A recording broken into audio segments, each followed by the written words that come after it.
Hello, everyone, and welcome to the program. This is Sunday Politics live on Channels Television. I'm Sean Kimbaloye in Lagos. Tonight, we'll be dwelling on the Petroleum Industry Bill that's passed at both houses of the National Assembly. This comes after 13 years since the first time it was introduced, but the passage has eluded the different National Assemblies until now. But before we get into that, yesterday in Lagos, Nigeria's commercial hub, the Ilana Omo-Oduwa made true to their plans of holding a rally in Lagos despite the warnings from the police in the city. The Yoruba Nation rally held mainly around the Ojota area of Lagos, where they demanded a chance for self-determination of the areas and people of the Yoruba speaking part of Nigeria. But after some time, the police dispersed them.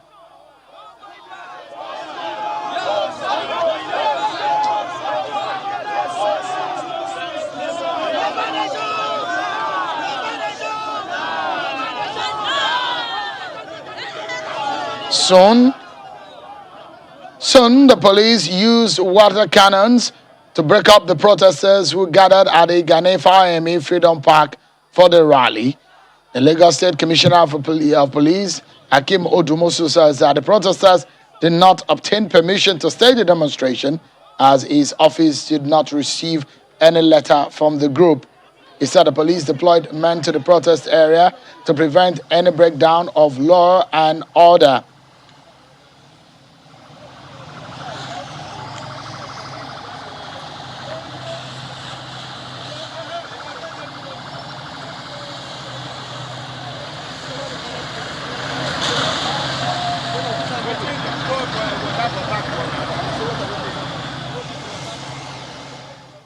Well, we will start with that incident of yesterday before we delve into perhaps our major conversation, which is that of the PIB and some of the suspicions and the arguments that have gone on since it was passed. Let's begin the conversation by speaking with my first guest on the program. He's a Senate spokesperson, Senator Basiru, and a member of the Senate Committee on the PIB. Thank you so much, Senator, for joining us tonight on the program. Let's begin by getting your view. Good evening, Sean. Yeah. The Ilana Omo-Oduwa group, who are staging the Yoruba Nation rally across some parts of the Southwest, they were in Lagos yesterday. As a senator from the Southwest region, a Yoruba man, what do you make of the agitation of this group? As far as I'm concerned, I'm not a member of that group. Nigeria is an heterogeneous society, and there are different diverse views. As a human rights activist, I believe in right to self-determination, but I believe it should be conducted within the ambit of civility and law. And I also believe that it is also presumptuous for people without adequate mobilization and referendum to assume that their view represents the view of the majority, of the people. So as far as I'm concerned, it's neither here nor there. People can decide to ventilate, their grievances, whether genuine or real. It is part of the democratic process, but that must be done within the ambit, of the requisite law. As a PhD holder in law, you do understand also the line between secession, self-determination, and agitation in the minds of people such as Ilana Omo-Oduwa. Well, since you've laid the premise in which you think they should operate, did they operate on that premise in which you think it's permissible under the law? I think under the extant law that we have, taking law into your hand, taking arms and ammunition with a view to overhaul the elected representative of the people is actually treason and treasonable felony. So there's a thin line between saying you are fighting for self-determination and taking arms against the state. Yes, you can lobby, you can associate, but then you cannot take law into your hand. The aphorism in human rights jurisprudence is that the freedom of your fist ends where my nose begins. You cannot because you want to ventilate your what you consider to be your right, to infringe on the right and freedom and liberty and property of other people. And I've said, several times, there is a strength in the unity and diversity of our country. And if there are issues bordering on devolution of power, restructuring, there are matters that could actually be taken up within the existing constitutional and legal arrangements. This evening, the first round of retreat of the Nigerian Senate on the amendment of Constitution rounded up. We have been on this since Thursday, and we have adjourned for 2 weeks so that we can continue the exercise. I believe with the reception of ideas in the 12 zonal hearings and the national public hearing, a lot of Nigerians are willing to toe the path of legality and constitutionality to see that we have necessary legal and constitutional amendments that ensure fairness, equity, welfare, and security of our people. And I think that is the civilized way to go about whatever agitation anybody has. So your right to self-determination does not include taking liberty to take arms against an organized state.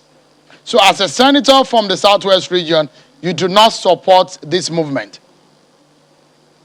I'm not a member of the movement, and I don't even know what their manifesto and who are the leaders of those organizations. I can only act within the ambit of my knowledge, and I'm an elected person from Osun Central Senatorial District. I've not received any memo from any group or organizations saying that they are asking me to support or express my opinion in their regard. So as a representative of the people, I think I will expect feedback and to be carried along with such. So I'm not aware, I've not received any communication from anybody from that organization or any other organization that seek my opinion or my support or any direction in that regard. Before we let go of this matter, part of the agitation on the minds of some of these people in this group is the fact that they said they do not trust the National Assembly to bring to pass some of the things that will bring about fairness as is being captured in some of their demands. But give us your take on the operation of the DSS, who have called Sunday Adeyemo, popularly called Sunday Igboho, to turn himself in after the raid on his Ibadan residence.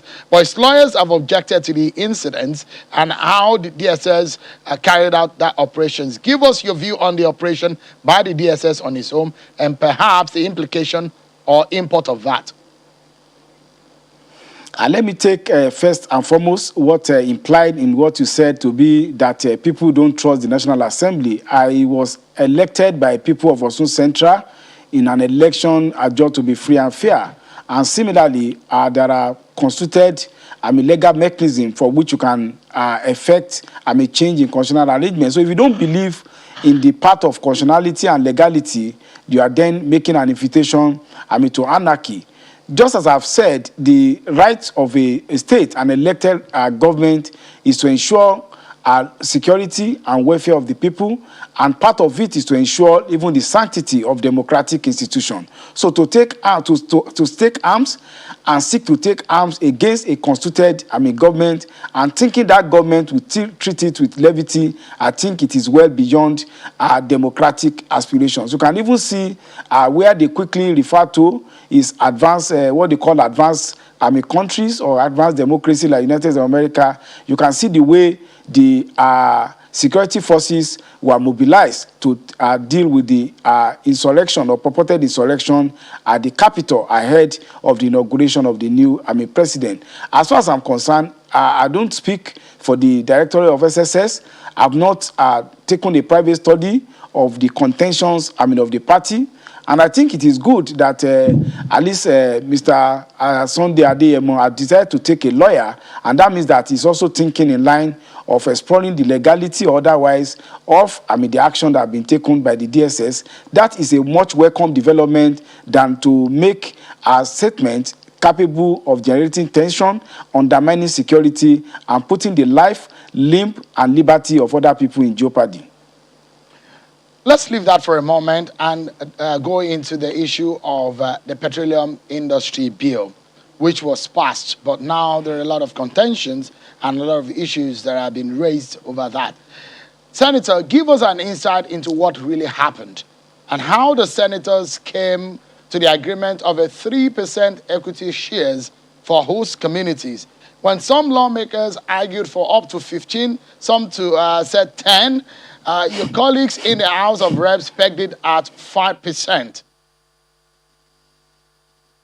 I think in order to properly situate our discussion and educate Nigerians as to the issue of percentages, I think it's proper to say that 3 funds were created under the bill that had been passed. And the funds are Midstream Gas Infrastructure Fund, which is aiming at unlocking our potential for accelerated energy transition, which of course is imminent in view of the fact that it's been projected that by 2050 there will be challenges about the current, there will be issue of carbon, neutrality.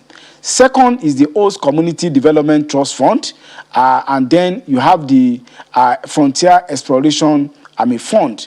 On the Midstream Gas Infrastructure Fund, there appear to be no issues about it. The sources of those funding were clearly articulated in Section 57, of the bill.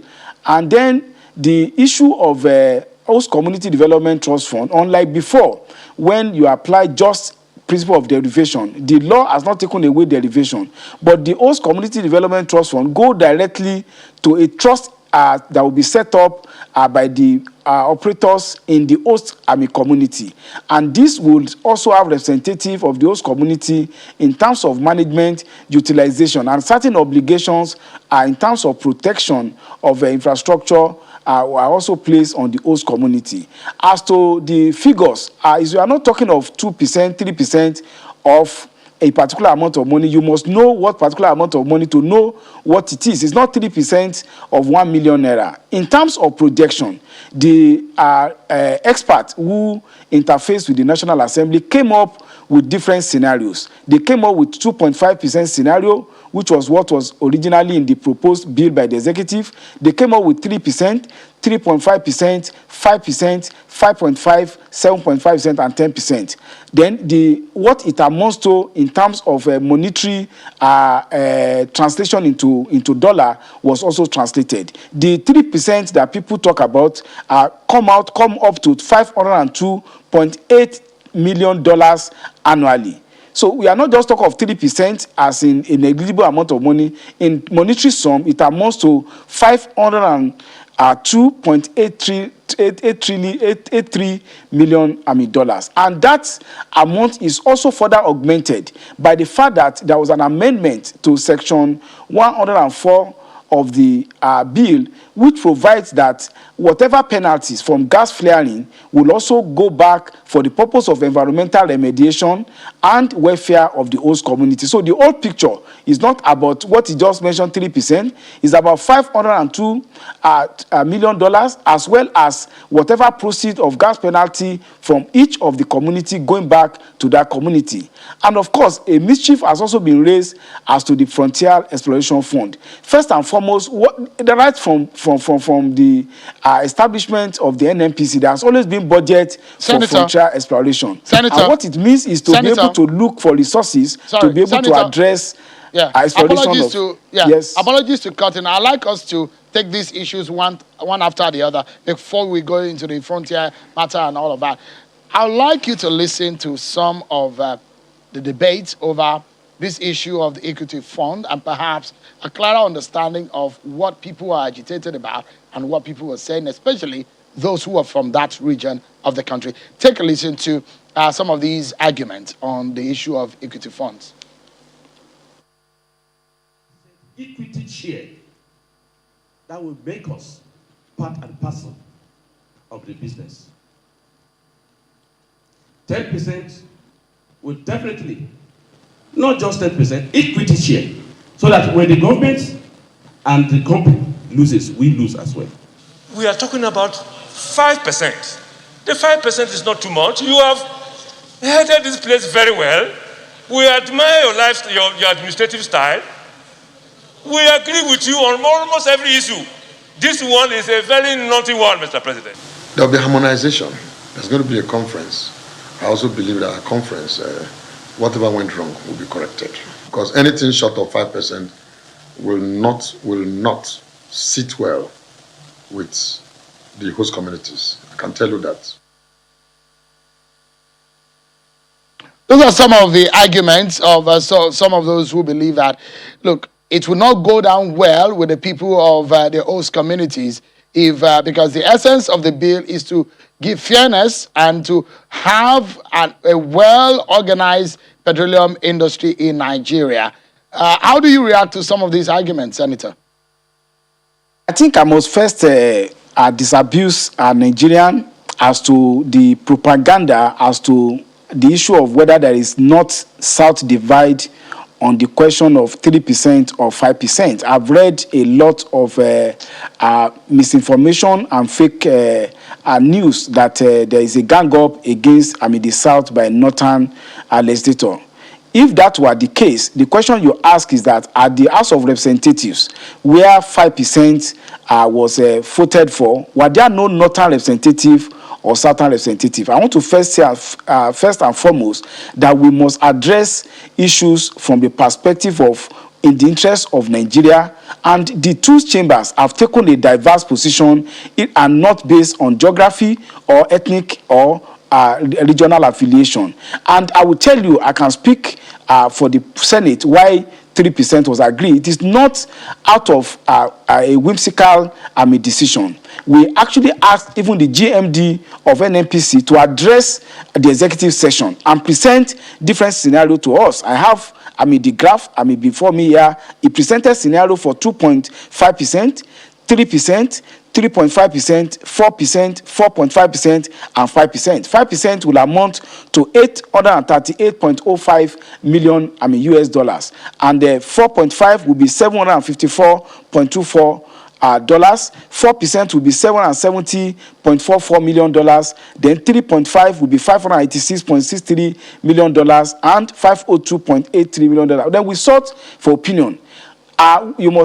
This opinion as to which of these figures will be competitive to ensure that the investment in the Nigerian oil and gas will be attractive on the global competitive basis. You will be aware of the fact that because of the projection to AET, accelerated energy transition, there is going to be proliferation in opening up acreages across the world. There will be different licensing rounds. So the idea is that, yes, you can talk of 3% or 2% or 5% being adequate or inadequate. That is if there is any money at all. But if there is no investment attracted into our oil and gas sector, considering the competitiveness of the matter, whether 0% or 10% or 100%, you will not even get any amount of money. So the decision of the Nigerian Senate was based on expert advice as to the fact that 3% is competitive enough, and in view of additional funding that will go by way of the NNDC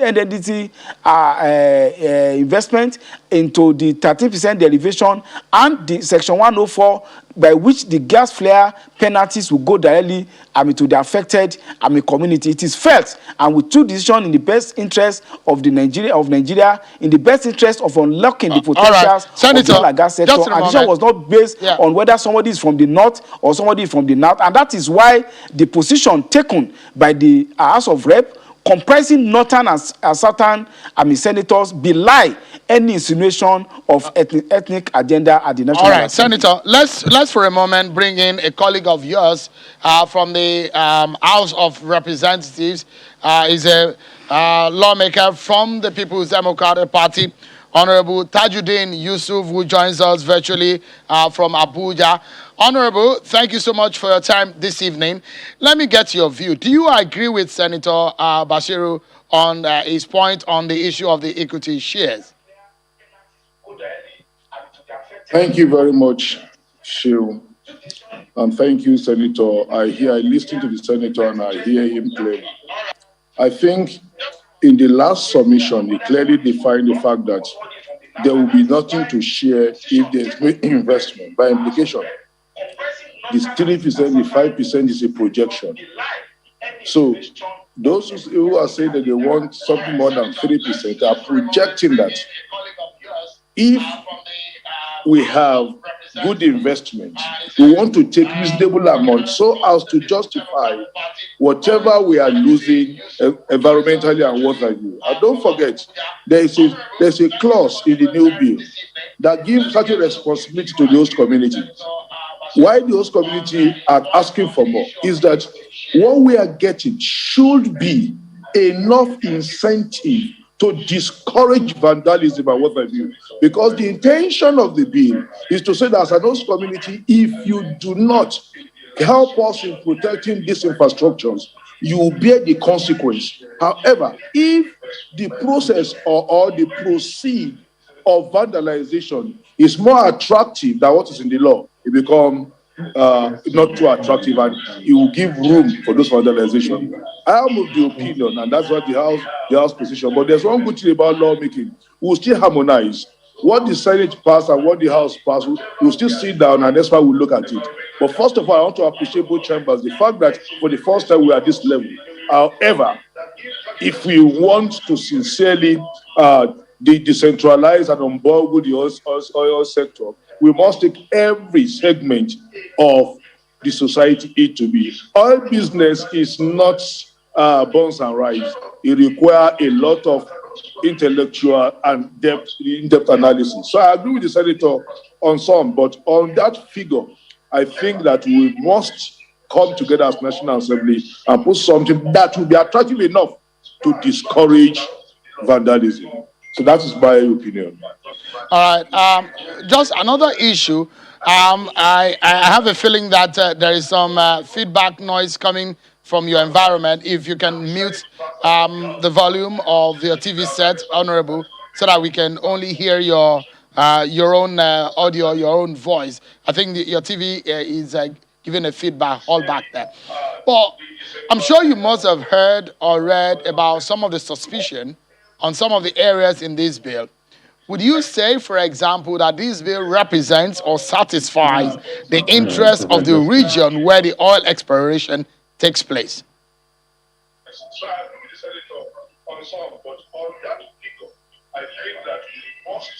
Hello? Yeah, did you get me?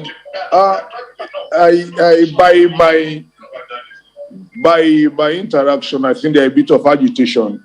However, like I said earlier, there is need to agree that we are moving a step. We are taking some steps. However, there is need to hear them loud and clear. If I hear them loud and clear, they are not comfortable with it. One good thing about democracy is that it gives room for the negotiation and what have you. I think we should continue to talk about it, be engaging about it. That's the best way to get out of it. Like I said earlier, we must, as a nation, come out with a bill that will help us present ourselves as a country of the investment destination. We must reduce the crisis and the security around oil exploration and what have you to make it attractive. So I believe that the Niger Delta region are asking for more, they deserve for more. However, they should come to the table, seek to convince every member of National Assembly on the need to increase the percentage. Like I said earlier, the House of Rep and the Senate will still harmonize. So there is room for improvement. It is not yet the end of the matter. Let me allow Senator Basiru to react to some of the things Honorable Yusuf has said. I mean, he does not think that enough has been done just yet. But I would like you to tell us, Senator, do you think that what is fair and enough has been done to the areas or communities where exploration happens in Nigeria in this bill? I think this should not be a talking back thing. He has expressed his opinion, and as a legislator, that is his own opinion. I've also said that the decision of the Nigerian Senate is based on advice of the experts that there's a need, while we need to assuage the feelings of the host community, you must also make the Nigerian oil and gas competitive enough to open up the acreages and explore investment for both for existing acreages and new acreages. That is the rationale for our decision. Every other person or stakeholder should be able to do so. You must also be aware of the fact that apart from the host community, the investing community are also critical stakeholder. In fact, without the investing community, there will be nothing to even give, whether it is 100%, it will be 100% of zero is zero. But 3% of something substantial is something. So we are concerned about ensuring that, yes, we address the concern of the host community. And I've said that the story is not just about the host community development trust fund. There is also additional funding going into to gas infrastructure in those communities, which is warehoused in the midstream gas infrastructure development fund, by which it is believed that part of our accelerated energy transition is to ensure that we do massive investment in the gas sector, which is actually the future of energy. And I've also said that the gas flaring penalty are now being ring-fenced for the purpose of the host community. We cannot put a figure to it, even though the desire of the law is to stamp out gas flaring. It will take some time. So the penalties coming from gas flaring will go to the host community rather than going to the general distributable pool of the federation. These are part of additional icing on the cake. All right, there are so much more agitations. Perhaps another one is the issue of if you have oil pipeline move across your community, whether or not that community is being referred to a host community or not. That's another issue. But we leave that till when we come back from this break. We take a break, everyone. But when we come back, we'll be joined again on the program by a former NBA president, senior advocate of Nigeria, Mr. Joseph Daudu. And it will be giving us some legal perspective to some of these issues that we have raised tonight. And the rally and the agitation for self-determination, the petroleum industry. Don't go anywhere. We'll be right back.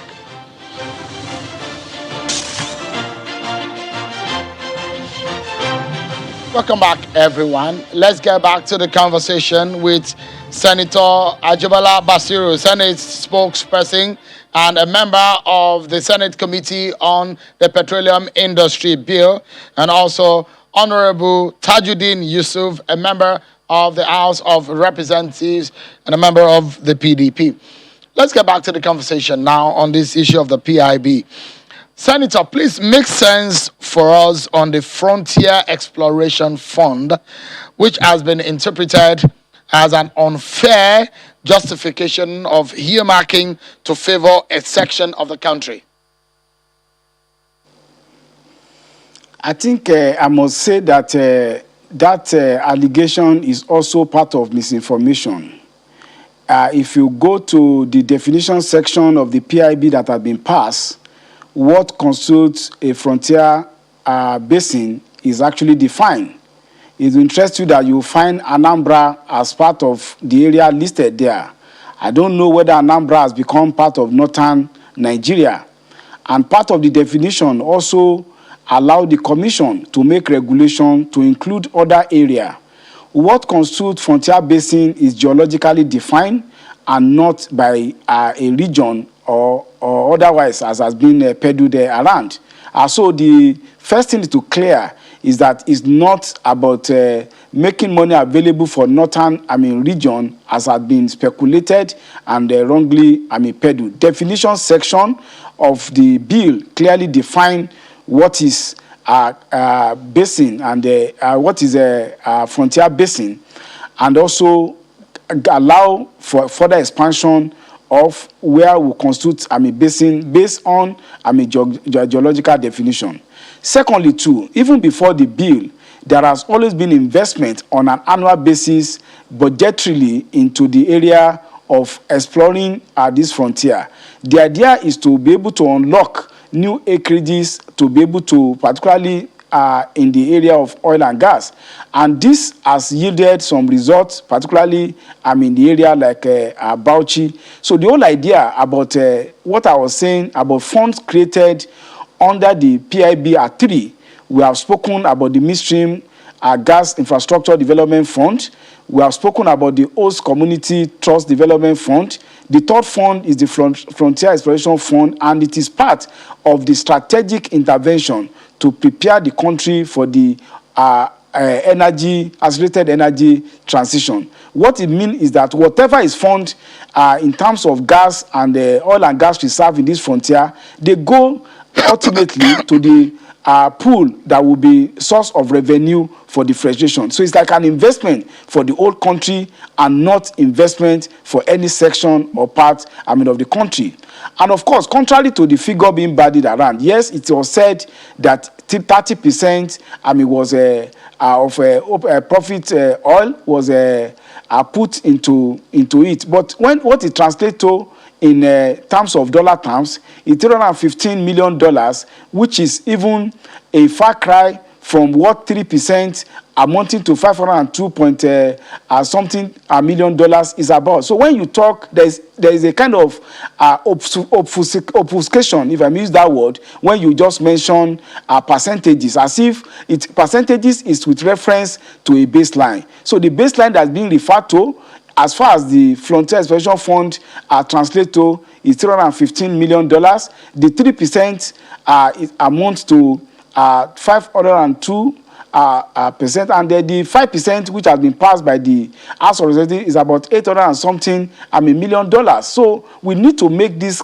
figure clear, and for us to be able to speak to the figure rather than people banding things as if 30% is taken to a particular place and 3% is taken to a particular place. Far from that, these are based on index figures. Let me bring in Honorable TJ back into the conversation. Honorable, it does look like from where you are standing might be different from where the senator is standing, and perhaps the perspective and the perception of these issues are different.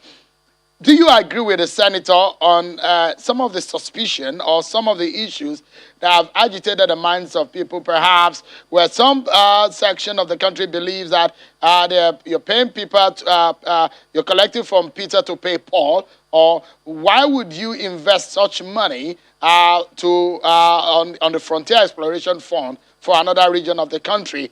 I know you've heard about those agitation and those suspicion. What's your take on it?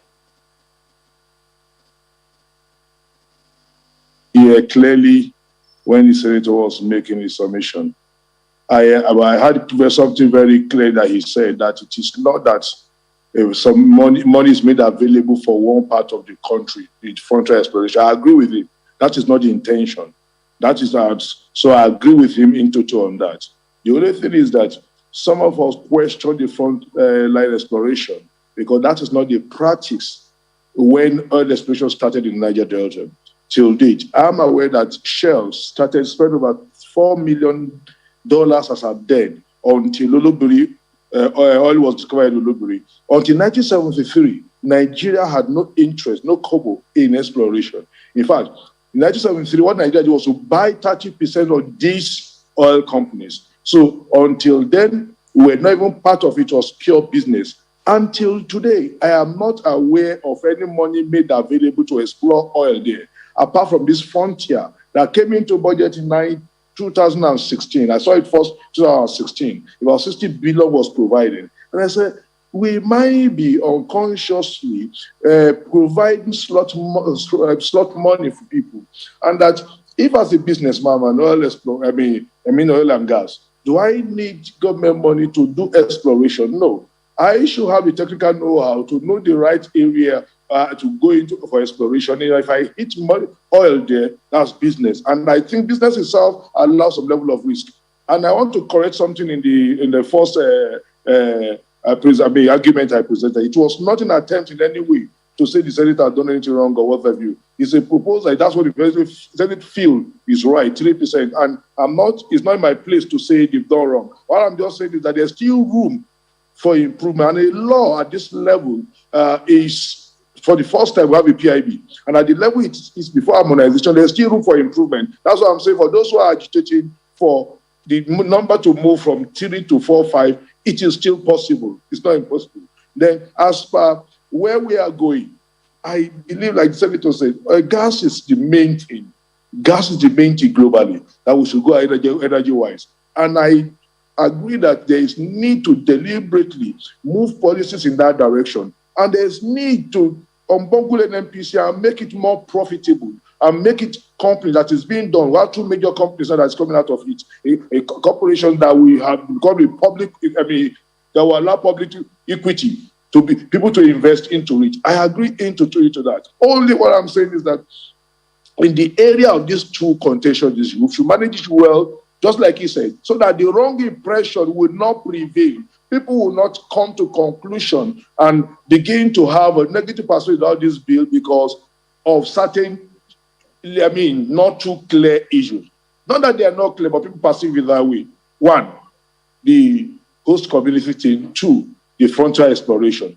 Frontier exploration, as a businessman, if I'm running my business, I would not put money into frontier exploration. I would rather allow businesses to take the risk and do their exploration and come up to make profit, just like Shell, Chevron, all other companies did, and they are still existing today. That's just it. But I agree with him. It is not intended in the manner that the public is taking it, that is to make money available for certain people. No.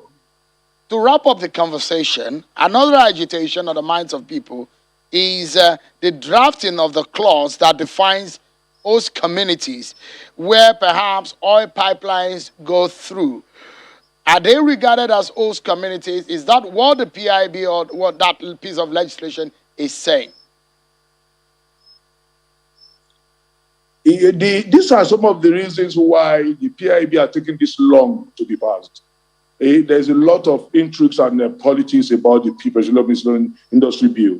Everybody wants to have a bit of bite of the cake. My proposal, my position is that I will prefer a situation where it's an intervention, that it should not be couched, and I don't think it is couched that way in House of Rep. I don't know I've not seen the Senate version, but I know it was said it should become impacted or whatever, impacted community rather than company called host community.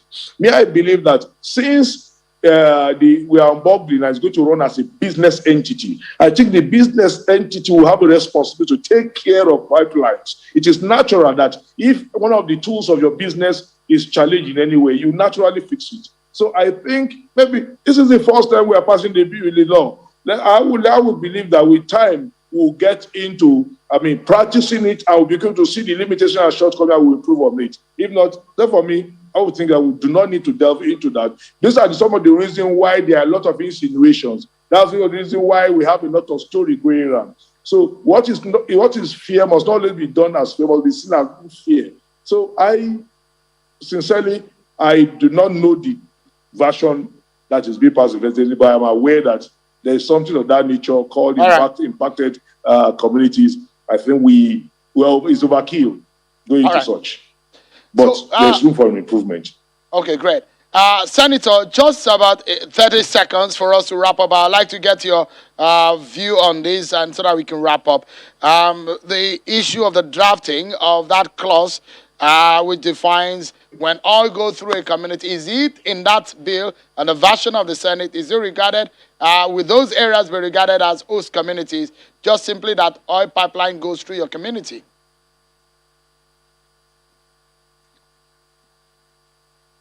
I'm always very careful when people make overgeneralization of a statement.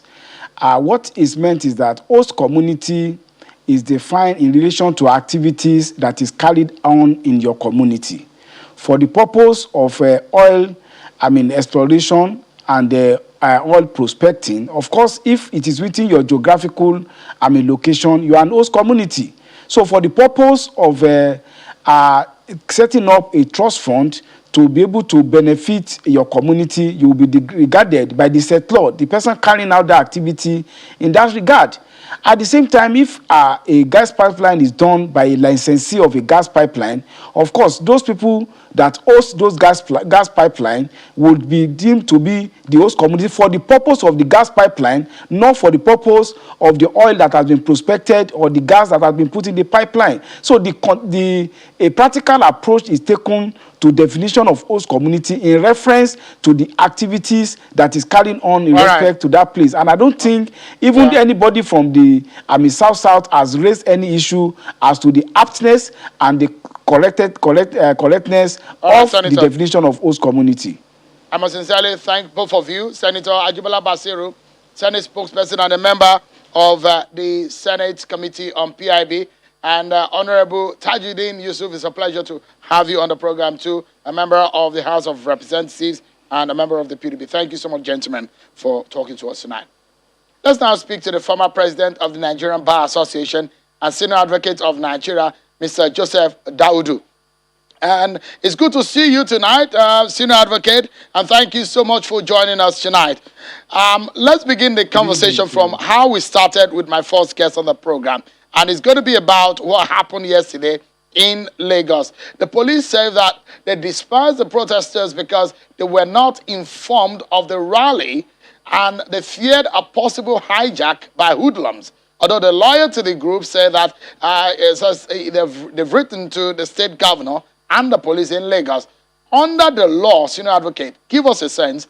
What do you suppose is the right thing to do, and how do you assess what transpired on Saturday in Lagos?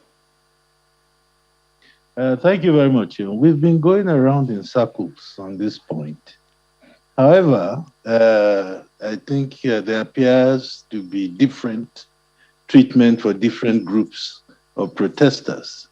Now, what is expected to happen is that fundamentally, there is a right for people to express themselves and to engage in a protest, peaceful albeit, and convey their views, because not everybody can have access to the government houses or to the villa. So it is necessary at times to stage peaceful protests, devoid of any modicum of riot or any or trouble in the process. Now, there are also agitation from the police that they should at least be notified of any proposed public procession or rally, not for the purposes of saying yes or no, but for the purposes of monitoring and giving them protection to carry out this peaceful process or protest. Now, if the police dispersed by use of some force a legitimate protest, that would appear to run contrary to the rights of the protesters. This is because, at the very least, what the police are expected to do is to create a buffer, even if they are worried that hoodlums may seek to take over or contaminate the peaceful rally. What they can do is to create a buffer between them and whatever proposed third parties, the unwanted third parties that are in.